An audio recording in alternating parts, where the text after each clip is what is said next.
Hello बच्चों, त्रैमासिक परीक्षा के लिए प्रश्न बैंक जो कि निर्धारित की गई है उसमें से कुछ क्वेश्चंस हैं ऑब्जेक्टिव। चलिएगा हम रिवीजन कर लेते हैं। पहला चैप्टर है वास्तविक संख्या। 96 और 404 का एचसीएफ क्या होगा, तो दैट इज 4 आंसर। कैसे सॉल्व करना है, तो आप माँ भारती एजुकेशन पर जाएं, उसमें वीडियोस हैं और उसमें दिए भी गए हैं कैसे सॉल्व करना है, तो आप उससे सीख सकते हैं। ओके, आगे आइएगा। 12 और 15 का जो एचसीएफ आएगा वो 3 आएगा। 3 चुक 12, 3 5 15। ठीक है। दो संख्या गुणनफल 32 और एलसीएम इज इक्वल टू क्या आएगा, तो यहाँ से 8 से कट जाएगा। 8 चुक 32, राइट आंसर 4 आ जाएगा। 4 और 7 का एचसीएफ जो होगा वो 1 होगा। ठीक है, 4 और 7 का जो कॉमन फैक्टर है वो 1 होगा, क्योंकि कोई भी कॉमन नहीं आ रहा है।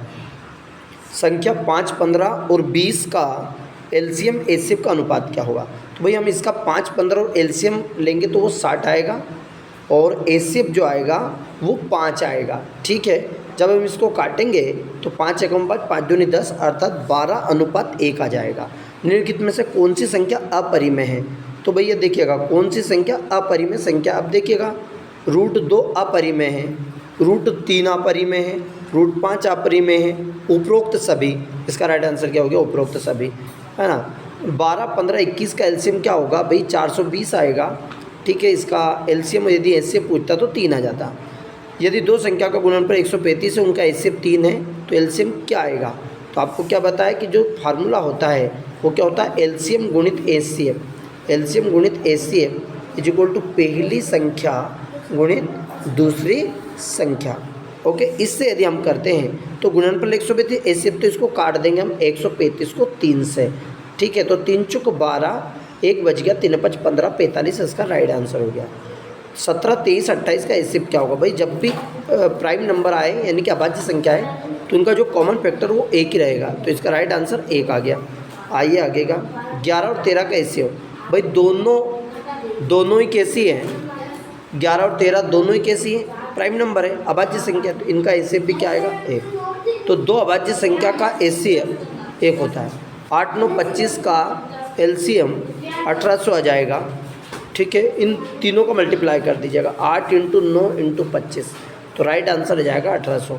ठीक है, 5 - √2 कौन सी संख्या है, तो ये एक अपरिमेय संख्या है। 15, 20 का एलसीएम क्या आएगा, तो 15 चुक देखिएगा, 15 चुक 60, 20 × 60, तो आंसर 60। ठीक है, आगे आ जाइएगा। ठीक, आगे आए रिक्त स्थान की पूर्ति। 8, 9, 25 का एचसीएफ का आएगा, अभी किया था हमने भाई, एचसीएफ कितना जाएगा, 1। जब कुछ भी कॉमन नहीं आए तो एचसीएफ 1 आ जाएगा, एलसीएम आगे पढ़ लिया भाई। पूरे क्वेश्चन से आप यदि एक बार 1.1 प्रश्नावली को अच्छे से कर लीजिएगा, पूरे ऑब्जेक्टिव आपके क्लियर हो जाएंगे। √2 क्या है, एक अपरिमेय संख्या है। 135, 225 का एचसीएफ अभी निकाल दिया था हमने, 45 आएगा। 3 √3 क्या है, एक अपरिमेय संख्या है। यदि ए और बी धनात्मक पूर्ण संख्या, HCF LCM is equal to HCF into LCM is equal to क्या आएगा, ए इंटू बी। आंसर क्या आएगा, ए इंटू बी। आगे आइएगा, सत्य असत्य की बात करते हैं। तो एक प्राकृतिक संख्या का अभाज्य गुणनफल क्रम को छोड़ते हुए एक अद्वितीयता राइट है, सत्य है। प्रत्येक अपरिमेय संख्या एक वास्तविक संख्या होती है, सत्य है भैया, क्योंकि परिमेय और अपरिमेय संख्या का कॉम्बिनेशन जो वास्तविक संख्या, प्रत्येक वास्तविक संख्या एक अपरिमेय संख्या होती है।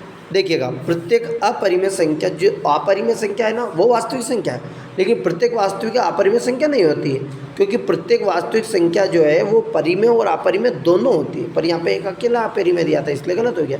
15 और 21 का एलसीएम क्या, 105 है भैया। 15 और 21 का एलसीएम कितना है, 15 और 21 का हम यदि निकालते हैं, ऐसे यदि हम एलसीएम निकालते हैं तो 15 का भाई भाग जा रहा है और 21 का भी जा रहा है, तो राइट आंसर है। आगे 1/√2 एक परिमेय संख्या नहीं है, तो अपरिमेय, तो ये असत्य है। दो संख्या का गुणनफल एचसीएफ इंटू एलसीएम गुणनफल के बराबर होता है, तो दो संख्या इन दोनों के गुणनफल के बराबर होता है, तो ये सत्य हो गया। 26 और 91 का एचसीएफ 13 हो गया, 13 दूनी 26, 63, 91।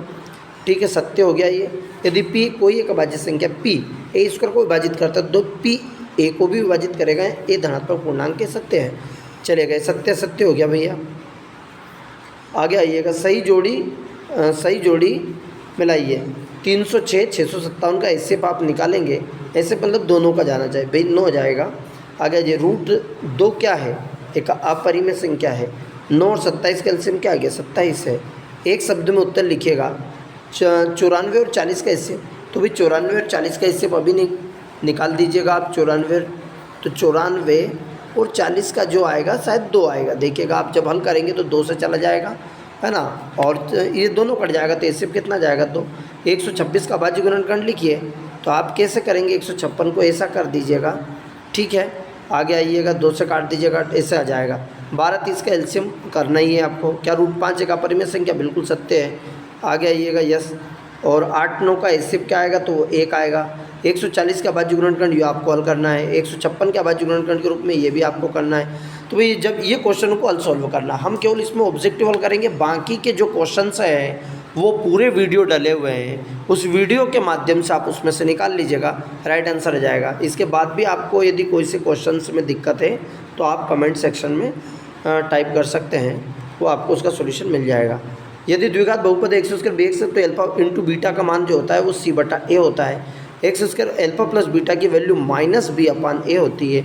रेखीय बहुत x प्लस का शून्यांक क्या आएगा, -b/a। शून्यांक का मतलब इसके बराबर 0 करेंगे तो -b/a आ जाएगा। एक्स स्क्वायर माइनस जो 3 है इसके जो शून्यांक आएंगे वो क्या आ जाएंगे, ±√3, पहला वाला राइट आंसर।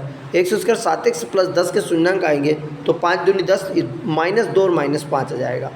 बहुपद x प्लस 2 के 1 के लिए घात होगी। भाई घात की बात है, सर्वोत्तम घात, तो सबसे बड़ी घात क्या, 1 से घात 4, लेकिन इसका जब इधर मल्टीप्लाई हो जाएगा तो सबसे बड़ी जो घात होगी वो 1 से घात 5 होगी।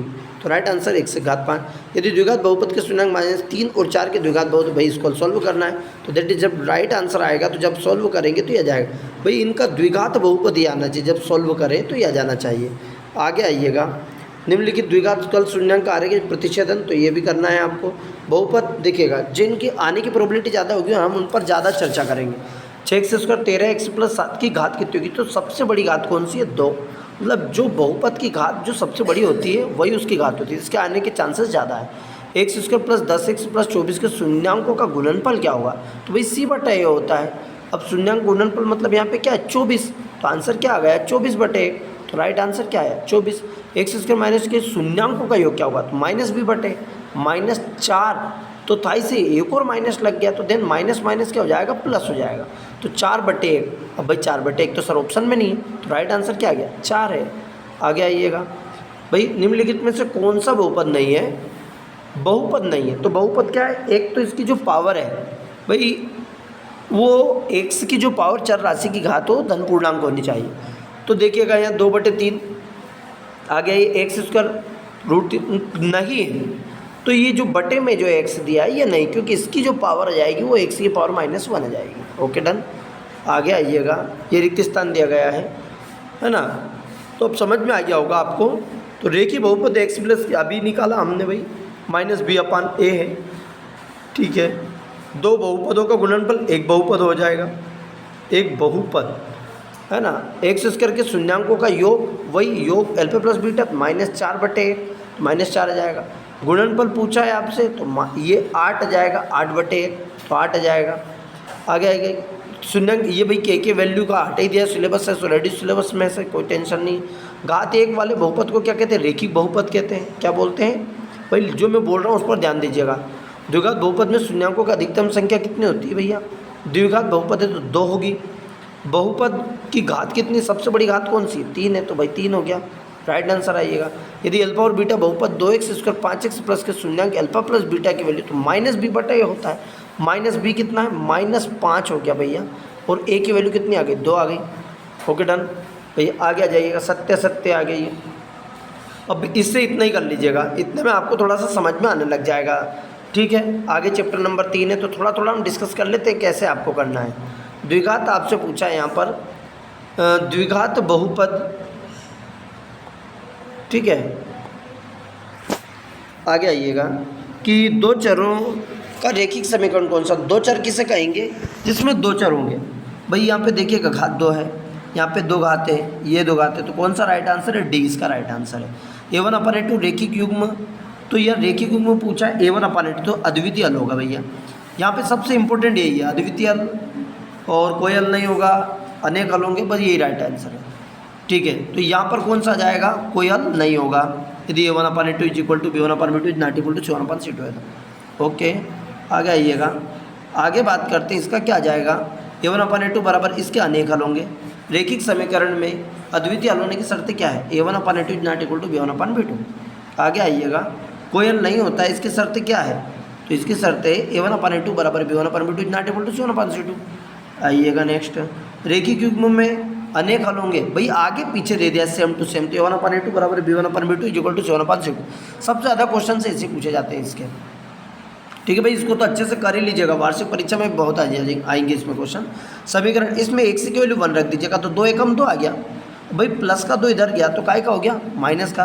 तो 5 में से 2 गया तो कितना बच गया? 3। 3 बटे में गया तो 3 एकम 3, तो y की वैल्यू कितनी आ गई? 1। भाई मैंने डायरेक्ट सॉल्व किया है। आप जितना कोशिश करेंगे, देन प्रैक्टिस करेंगे, क्वेश्चन आने लगेंगे।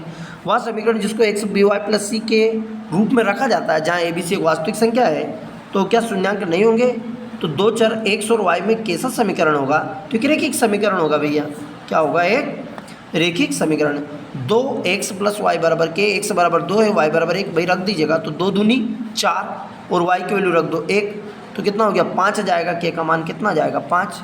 ठीक है, बस ऐसे आ जाएंगे।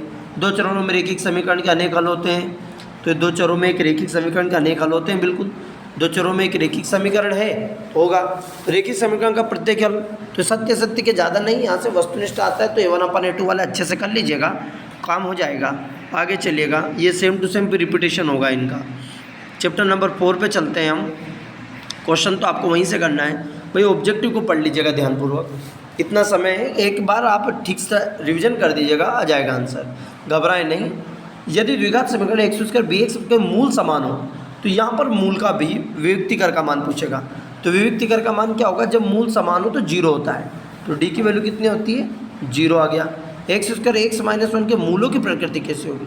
तो इसको हल करना पड़ेगा। d बराबर b² -4ac में वैल्यू रखेंगे हम। ठीक है भाई, तो जब यदि हम रखते हैं b² -4ac में, तो x² एक, इसकी b की वैल्यू कितनी? 1 का वर्ग, फिर -4 गुणित 1 -1, तो 1 फिर -1 है, तो माइनस प्लस हो जाएगा, 4 एकम 4 हो जाएगा, 4 और 1 प्लस का 5, तो वास्तविक और भिन्न हो जाएगा।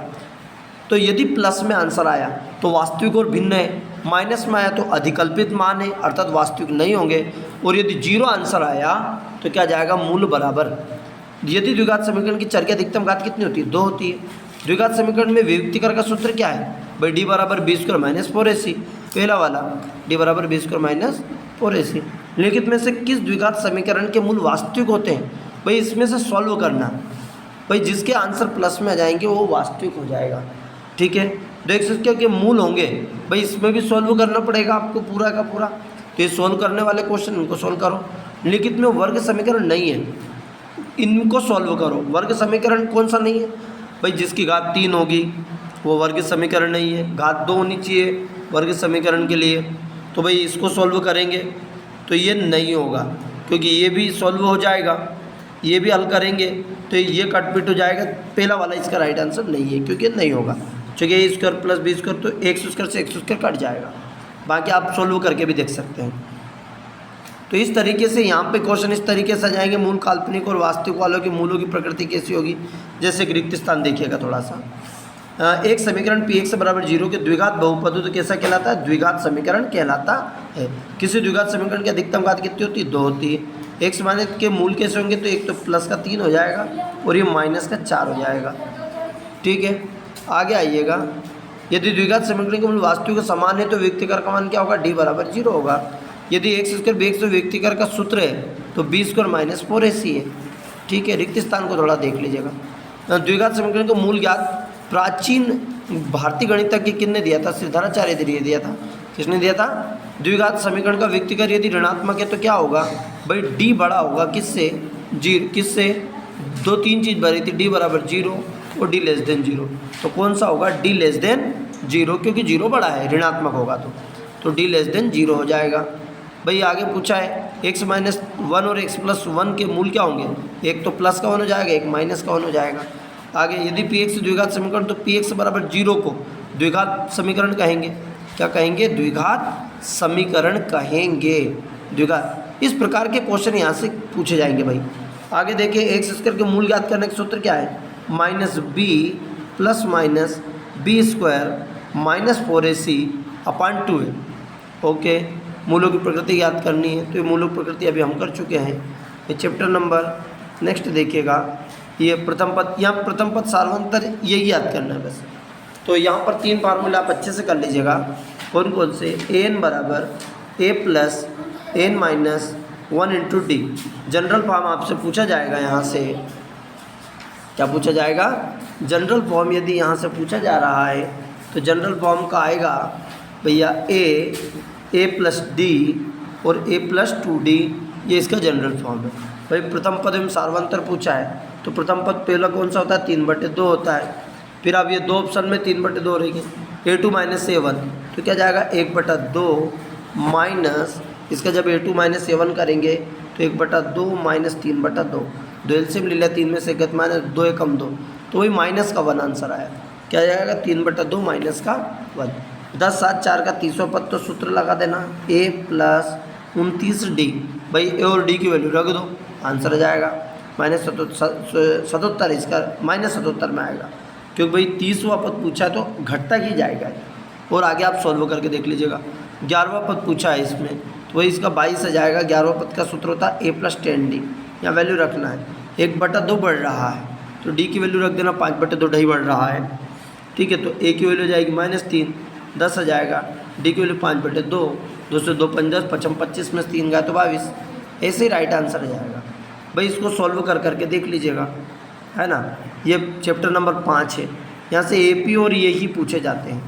6 चैप्टर से आधारभूत अनुपातिकता प्रमेय कर लीजिएगा, यहाँ से ये सबसे ज़्यादा इंपॉर्टेंट है। सभी वृत्त होते हैं तो ये आपको अच्छे से कर लेना है। सभी वृत्त होते हैं तो समरूप होते हैं, सभी वर्ग होते हैं समरूप होते हैं, सभी त्रिभुज सम होंगे समबाहु त्रिभुज होंगे। दो समकोणिक उनकी संगत भुजाएं सदैव क्या होती है? दो समान कोणिक त्रिभुज की संगत भुजाओं का अनुपात सदैव समान होता है। यदि किसी रेखक त्रिभुज की 2 भुजाओं को एक अनुपात में विभाजित करें तो वहाँ तीसरी भुजा के समांतर होती है। बस ये आपको कंप्लीट करना है, सत्य अच्छे से कर लो। ओके, आराम से पेपर देना है भाई, ज़्यादा पेपर में घबड़ दबड़ नहीं करनी है। जितना भी आपको अच्छे से पढ़ाया है उनको रीड कर लीजिएगा। अभी तक टीचर ने जो भी आपको रिवीजन करवाया है भाई, रिवीजन अच्छे से कीजिएगा। जो भी पढ़ाया है, आपको मोस्ट भी लगवाए हैं, उनको अच्छे से पहले अच्छे से पढ़ो। और यदि समय मिल जाता है तो इसके बाद जितने भी फिर जो IMP नहीं है उनको आप कंप्लीट कर लीजिएगा। ओके, जय हिंद, जय मां भारती, वंदे।